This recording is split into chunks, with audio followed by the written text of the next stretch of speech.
Je fais cette vidéo en réponse à des questions qui me sont posées en commentaire d'autres vidéos. Il s'agit du thème des différents mondes qui existent par rapport au monde dans lequel nous nous trouvons. Alors pour faire simple, reprenons ce qui va de soi pour tout le monde. Nous sommes dans un monde constitué de deux éléments principaux, la matière et l'esprit. Et chacun de ces éléments est lui-même constitué de trois étapes ou trois mondes qui sont pour la matière le monde minéral, le monde végétal et le monde animal.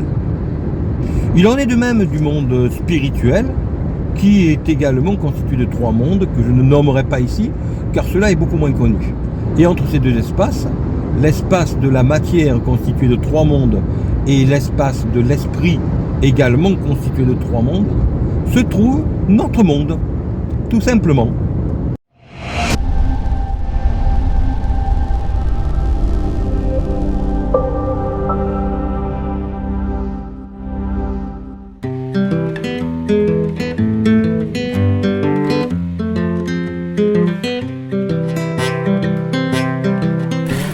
Ce monde intermédiaire dans lequel nous nous trouvons est à la fois fabuleusement intéressant et fabuleusement inconfortable. Car nous sommes dans un monde à la fois constitué de matière et d'esprit, où chacun a la possibilité d'évoluer d'un monde à l'autre. C'est cela qui est très intéressant.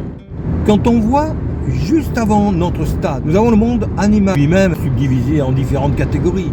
Le monde animal est constitué à 99% de matière, car il est très difficile de parler d'esprit, même pour les mammifères les plus évolués.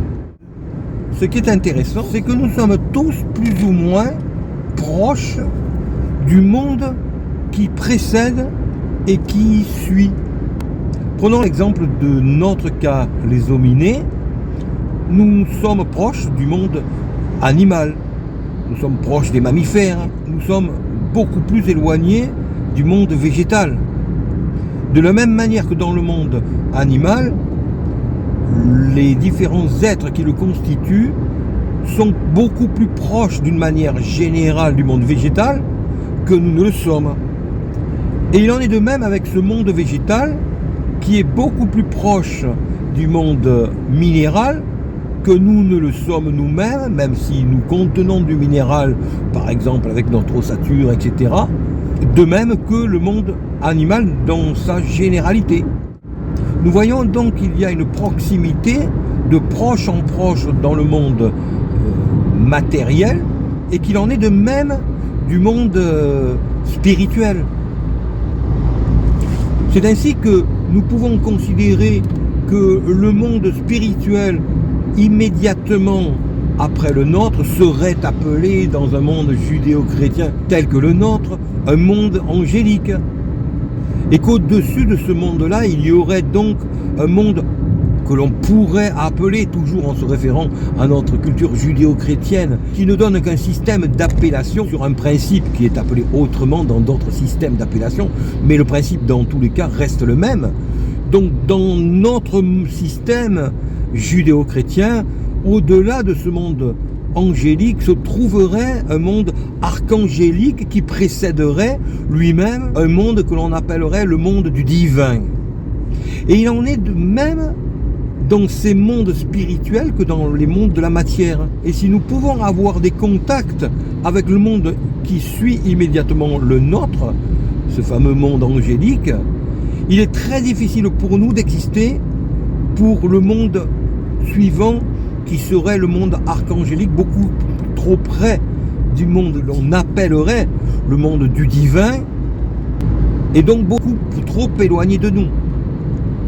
C'est en ce sens que nous pouvons comprendre ce que peut-être nous représentons par rapport à ce que représentent des mondes que nous pourrions appeler inférieurs en termes d'évolution, en regardant ce que représente la plante pour nous, que nous apprécions certainement, que nous aimons beaucoup, mais pas comme une personne au même niveau d'évolution que nous le sommes nous-mêmes.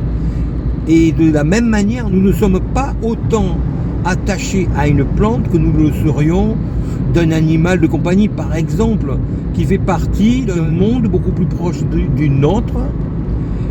Et si l'on continue dans la même logique, quel que soit l'attachement que l'on pourrait avoir par rapport à un animal de compagnie, cela n'est bien entendu pas comparable à l'attachement que l'on pourrait avoir par rapport à une personne qui fait partie de notre monde. Et si l'on comprend cela, on comprend ce que nous représentons peut-être pour ces mondes de l'esprit qui suivent notre monde, tel que le monde angélique, pour lequel nous représentons quelque part, peut-être, certainement, ce que représentent pour nous les animaux de compagnie. Et de la même manière, pour le monde suivant, nous représentons peut-être ce que représente le monde végétal. Et c'est ainsi que, si l'on mène notre raisonnement jusqu'au bout, on se dit qu'à l'extrémité de ces mondes-là, pour le monde divin, nous nous représentons peut-être pas beaucoup plus d'existants que ce que représente pour nous le monde minéral, que nous pouvons apprécier, mais qui n'existe pas sur notre plan, c'est-à-dire sur le monde de la pensée, sur le monde de la philosophie par exemple, sur le monde des sentiments. Et c'est en comprenant tout cela que nous pouvons peut-être comprendre ce que nous sommes en réalité. La question qui se pose ici et qui est extrêmement intéressante, c'est comment faire pour exister dans les mondes que nous pourrions qualifier de supérieurs, toujours en termes, non pas de qualité, mais en termes d'évolution. Eh bien la réponse est en réalité relativement simple. Il suffit de comprendre quelle est la caractéristique du monde auquel on se réfère pour comprendre quel est le mode vibratoire sur lequel nous devons nous placer pour commencer à exister pour ce monde-là. Donc dans notre monde de la matière, bien entendu, ce qui nous caractérise, c'est la cupidité, la jalousie, le besoin de possession. Dans le monde qui suit, cela ne semble pas être le cas, bien au contraire. On est beaucoup plus dans un monde de sentiments positifs, tels que l'amour, la bienveillance, la charité face à autrui. Et ce n'est certainement qu'en développant et en laissant s'exprimer de nous ce type de sentiments, ce type de vibration, que nos vibrations peuvent atteindre ces niveaux supérieurs pour nous faire exister à ces niveaux supérieurs, pour permettre à ces niveaux supérieurs de ressentir notre existence et peut-être la prendre en considération. Et il en est de même pour le monde qui se trouve au-dessus, pour qui nous ne représentons certainement que très peu d'existants. Un monde baigné de béatitude, baigné de bonté, de désintéressement le plus total, car bien entendu, tous les intérêts de ce monde ont complètement disparu à ce stade-là. Et si l'on veut de la même manière être perçu par ce monde-là, ce n'est qu'en développant ces ondes-là et en laissant s'exprimer ces ondes-là de notre être que nous pouvons commencer à exister dans ce deuxième monde supérieur qui suit le nôtre. Mais pour cela, bien entendu, il faut s'éloigner du monde matériel dans lequel nous vivons, de ce monde de cupidité, de ce monde mélangé de bienveillance et de malveillance, dans ce monde de dualité. Il faut donc sortir de la dualité pour retrouver l'unité qui seule nous permet d'évoluer vers ces mondes vers lesquels normalement nous sommes censés évoluer. Mais pour cela, bien entendu, il faut en avoir la conscience et surtout avoir la conscience de ce qu'il faut faire pour aller dans la bonne direction.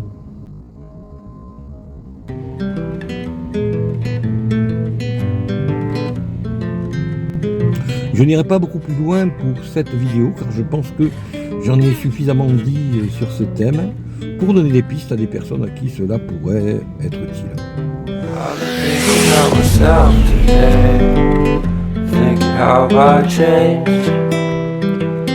How I really don't care if you are here or if you don't stay. Now I'm feeling